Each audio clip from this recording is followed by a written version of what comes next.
빌립보서 4장 7절 말씀 다 같이 한 목소리로 받들어 읽도록 하겠습니다.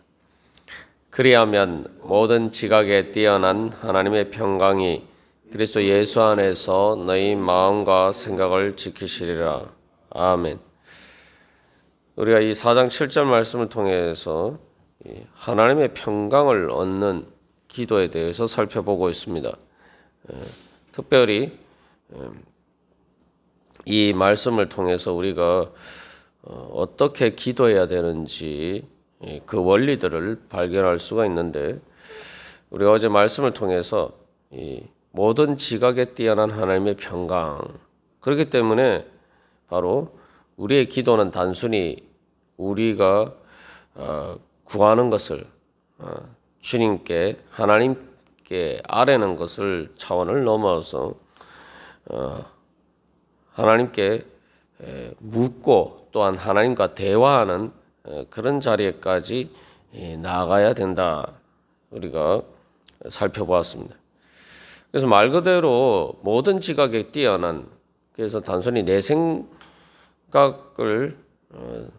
뿐만 아니라 모든 사람의 생각, 그래서 여기서 우리가 한 가지 또 기억해야 할 것은 단순히 내 생각뿐만 아니라 모든 지각이라는 것, 지각이기 때문에 또 나에게 여러 가지 이런저런 얘기를 하는 세상 모든 그런 사람들의 생각보다 하나님께서 우리를 인도하셔서 이르게 하여 주시는 그 하나님의 평강이 그 모든 것들을 초월한다는 거죠. 우리가 이 세상에서도 뭐 여러 가지 얘 하다못해 전자제품을 쓰다가 잘 모르는 게 있거나 하면은 또 전화해서 서비스 센터에 전화해서 물어보든지 고장이 났다든지 그런 문제가 있으면은 또 전화해서 문의하고, 이런 또 어떤 궁금한 일이 있으면은 또 우리가 그렇게 다른 사람에게 묻는 일들이 많습니다. 그렇다면은 하나님께서 하나님의 평강이 우리의 모든 지각, 우리의 모든 생각과 이성의 판단을 초월한다면은 당연히 그 하나님의 평강을 구한다면은 하나님께 어떻게 해야 됩니까? 묻는 것은 지극히 당연한 일이죠. 그래서 우리가 주님 앞에 모든 것을 아랜 다음에 그러면은 이제 제가 주님 어떻게 해야 됩니까? 묻는 자리 가운데 나아가야 된다. 그런데 우리가 여기서 또 한 가지 기억해야 할 것은 주님에게 묻는 가운데 기도응답을 받는다는 것은 어떤 또한 하나님께서 나에게 나의 물음에 대해서 아뢰는 것에 대해서 말 그대로 말씀하시는 주님의 음성을 듣는 것이 또 기도응답이다. 또 어제 그렇게 나누었습니다. 그런데 우리가 기도를 할 때에 항상 주님께서 나에게 뭔가 음성을 들려주시는 것은 아니죠. 우리가 기도응답을 그렇게 좁은 의미에서만 생각하면은 이 모든 지각에 뛰어난 하나님의 평강의 은혜를 제대로 알 수가 없습니다. 모든 지각에 뛰어난다는 것은 또한 우리의 모든 언어를 뛰어넘는다는 거죠. 언어라는 것이 인간의 바로 여기 지각으로 번역되면은 이제 이성이라고 보통 철학에서 많이 번역이 됩니다만, 인간의 언어는 바로 인간의 생각과 사고의 산물입니다.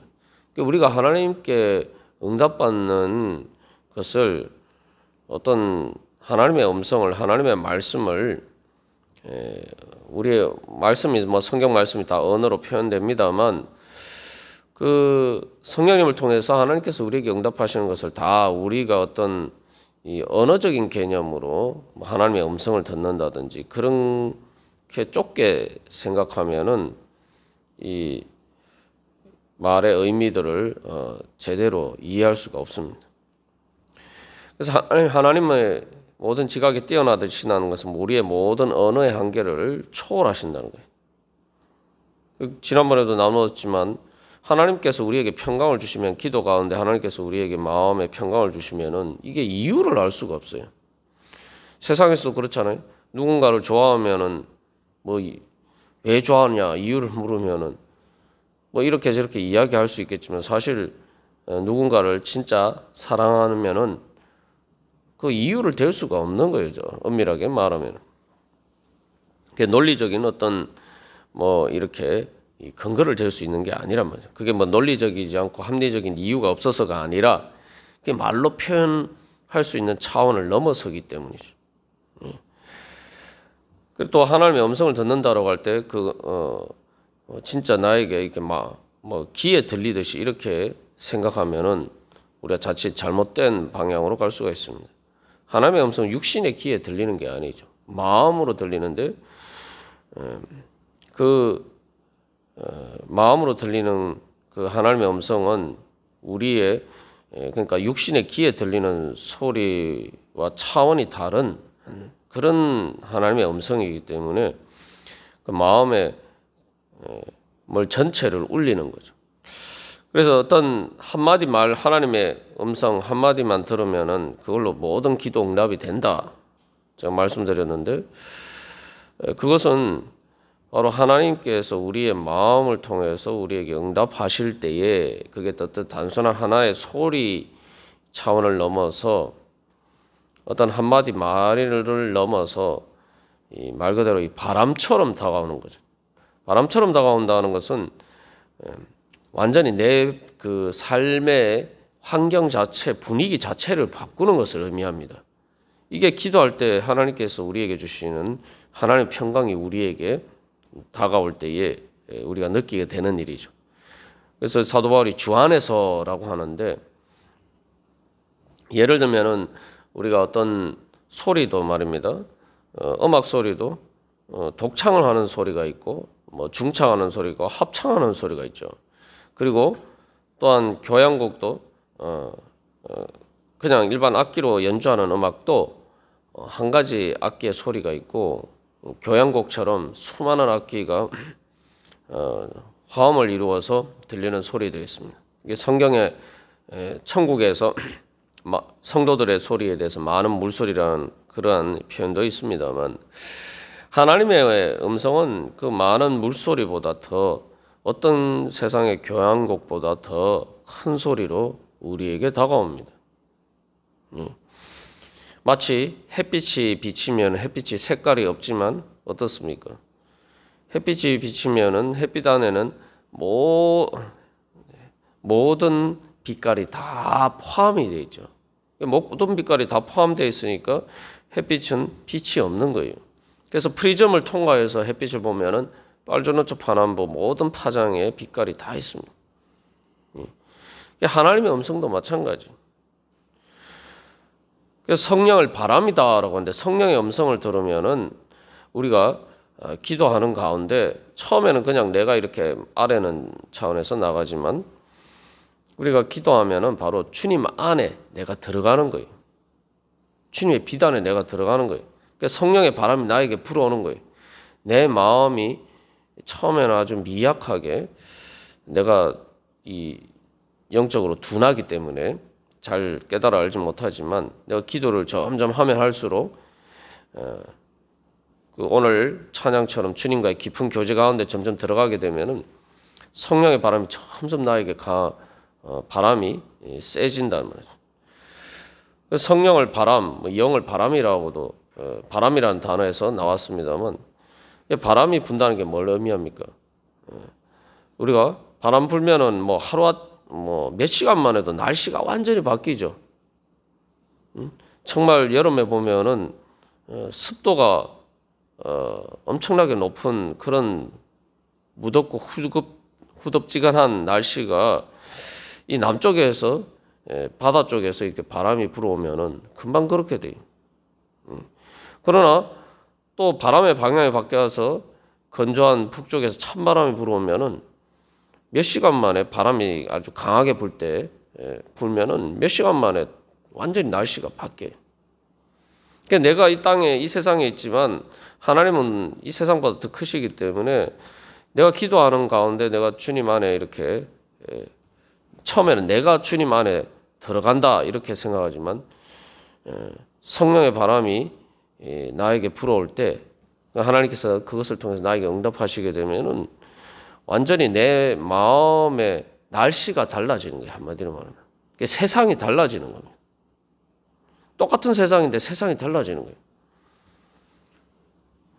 그렇잖아요. 우리가 똑같은 내가 살아가는 공간이지만 날씨가 어떠냐에 따라서 전혀 다른 세상이 되죠. 눈이 하얗게 쌓인 세상이 되기도 하고 잎이 무성한 한여름이 되기도 하고 나도 마찬가지입니다. 그래서 이 사도 바울이 주 안에 서라, 주 안에 서라. 육신의 환경만 보면은 사도 바울은 감옥에 있어서 정말 한결같은 정말 차가운 그런 곳에 있는 것처럼 보이지만 성령의 바람이 불어오니까 하나님의 평강이 그를 주장하게 될 때 따뜻한 봄처럼 정말 마음이 꽃처럼 피어나서 기뻐할 수 있는 그런 자리에 설 수 있게 된다는 것입니다. 그게 바로 하나님께서 우리에게 기도 가운데 하나님께서 우리에게 주시는 하나님의 응답입니다. 이게 사람의 뭐 한마디 소리와 차원이 다른 거죠. 그래서 우리가 그렇게 하나님 기도를 통해서 주님 안에 서게 되면은 내가 주님의 이제 꼭 음성을 듣지 않아도 내 마음에 깨달음이 옵니다. 그래서 내가 내 마음과 생각 자체가 바뀌어요. 그래서 내가 하나님이 특별히 구체적으로 찍어서 야, 너 이렇게 해라 저렇게 해라 이렇게 말씀하시지 않은 그런 음성을 듣지 않아도 내 마음과 생각이 저절로 변화가 돼서 주님이 말씀하시는 대로 주님이 생각하시는 대로 주님의 뜻하시는 대로 내 생각이 저절로 그렇게 이제 돼요. 저절로 판단이 그렇게 되고 그게 바로 기도 응답입니다. 그러면은 그 가운데서 내 마음 하나님의 평강이 우리의 마음과 생각을 지키신다. 그게 그런 식으로 이제 우리가 기도 응답을 받는 것입니다. 그래서 사도 바울이 앞에서도 계속 모든 일 항상 여기 7절에서 모든 지각 그래서 아무것도 염려하지 말고 모든 일에 염려하지 말고 모든 일에 기도하라 그렇게 이야기하고 있는데 그래서 기도를 통해서 우리가 이 바로 하나님의 주님 안으로 들어가면은 그 다음에 내 하루의 삶이 바로 특별히 내가 의식을 하지 않아도 내가 주님 안에서 사는 삶이 되는 겁니다. 그래서 이 하루의 첫 시간을 주님 앞에 기도하면서 나오는 것이 그렇게 중요합니다. 내가 이게 주님 앞에 나와서 이 하루를 시작한다는 것은 바로 하루를 시작할 때에 내가 주님 안에 들어가는 거예요. 하루가 달라집니다. 그래서 기도는 바로 그렇게 우리의 삶의 토대를 바꾸고 삶을 분위기를 바꾸고는 그것을 통해서 내 삶을 완전히 바꾸는 그런 일이 됩니다. 그래서 이 땅에 살아도 우리가 기도하면은 바로 하나님의 나라의 안에 사는 그런 삶이 되는 거죠. 그렇게 되면은 그 다음에 그래서 우리가 기도를 통해서 바로 하나님과의 깊은 사랑의 교제 안에 들어가게 됩니다. 그래서 모든 지각의 때에는 처음에 내 마음과 생각을 주님 앞에 아뢰는 것에서부터 시작하지만 그렇게 기도 응답을 주님께 묻고 또 주님께 응답을 받고 그렇게 되면은 이제 내 마음과 생각이 이제 나보다 훨씬 뛰어나신 하나님의 그러한 지혜에 따라서 내 마음과 생각이 이제 움직여지게 돼요. 자연스럽게. 이게 말 그대로 기도를 통해서 하나님과 내가 마음과 생각이 일치하게 되는 거예요. 빌립보서 2장에서 사도 바울이 빌립보 성도들에게 2장 2절에서 마음을 같이하여 같은 사랑을 가지고 뜻을 합하여 한 마음을 품어 이렇게 되기 위해서는 바로 이렇게 성도들끼리 평강의 교제가 평화로운 관계, 화목한 그런 관계가 형성이 되기 위해서는 먼저 각 성도 자체가 함께 기도하는 가운데 하나님과 그렇게 대해야 되는 거예요. 기도를 통해서 하나님과 대화하고 하나님과 교제하는 가운데 바로 하나님과 마음이 같이 되고 같은 사랑을 가지고 하나님 날 사랑하시는 대로 나도 주님 사랑하고 주님과 뜻이 같은 뜻, 한 마음이 되게 되면은 바로 그게 그 가운데서 하나님의 평강이 우리 가운데 임하는 거죠. 하나님의 평강은 다른 말로 하면 하나님의 우리가 마음이 맞아서 서로 사랑하게 되는 사랑의 은혜를 이야기합니다. 하나님의 사랑 안에 들어가면 그게 바로 천국이죠. 그게 바로 천국이에요. 그러니까 사도 바울이 주 안에서 항상 기뻐하라. 주 안에서 항상 기뻐하려면 그래서 기도를 해야 돼요. 근데 어떤 기도를 해야 되느냐? 하나님과의 대화를 통해서 바로 하나님과의 교제를 통해서 하나님과 마음과 생각이 일치하게 되는, 그래서 하나님의 평강이 나를 주장하는, 하나님과의 평강의 관계, 화목한 관계에 들어가서 하나님의 평강이 나를 주장하는 바로 그 기도는 사랑의 이 교제 가운데서 하나님과 내가 연합한 그런 자리에 들어가게 될 때 우리가 기뻐할 수가 있는 거예요. 그러니까 천국의 기쁨이 우리에게 주어지기 때문에 이건 세상을 초월한 모든 지각에 뛰어난 하나님의 평강이 우리에게 그래서 하나님께서 응답해 주실 때에 모든 지각이 뛰어난다는 것은 또한 이 우리가 어떤 감정적인 것들은 다 우리의 이 생각으로 이성적인 것으로 이야기를 할 수가 없잖아요. 사랑을 어떻게 말로 다 표현할 수 없는 거죠. 하나님 모든 지각이 뛰어난 하나님의 평강이란 것은 바로 말로 표현할 수 없는 하나님의 그 사랑의 큰 은혜를 이야기합니다. 그러면 내가 항상 기쁜 가운데에서 바로 주님께서 이루시는 그 하나님 나라의 뜻을 주님과 함께 동행하면서 이루어가게 됩니다. 그렇게 그 우리의 기도가 이루어지는 거예요. 그래서 이제 결론적으로 마지막으로 우리가 한 가지, 그래서 여기 기도의 최종적인 결과가 어떻게 되느냐. 그래서 하나님과의 사랑의 교제 가운데 하나님의 평강이 우리를 주장하게 되면은 그 다음에는 우리가 단순히 주님 내 일에 대해서 주님 제가 어떻게 해야 됩니까 묻는 차원을 넘어서 주님은 무엇을 원하십니까? 이제 주님의 음성을 듣게 됩니다.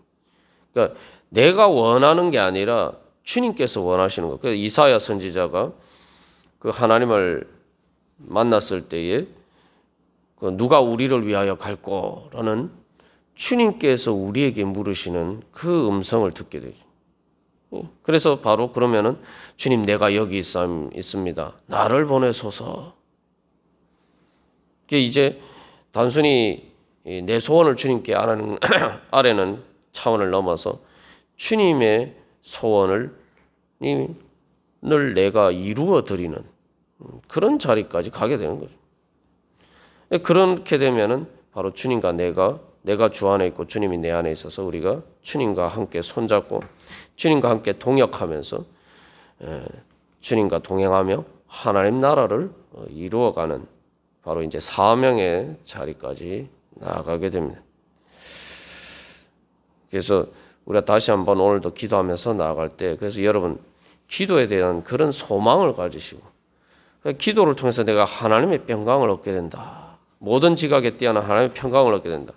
한마디로 하면 그 말을 다른 말로 하면 인간의 말로 가히 표현할 수 없는, 사도 바울이 이제 아마 이제 돌에 맞아서 죽은 것 같았을 때 그런 일이 일어났다. 이제 사람들이 그렇게 많이 추측을 합니다만 3층천에 올라갔다. 3층천이라는 게 천국을 얘기하는 거예요.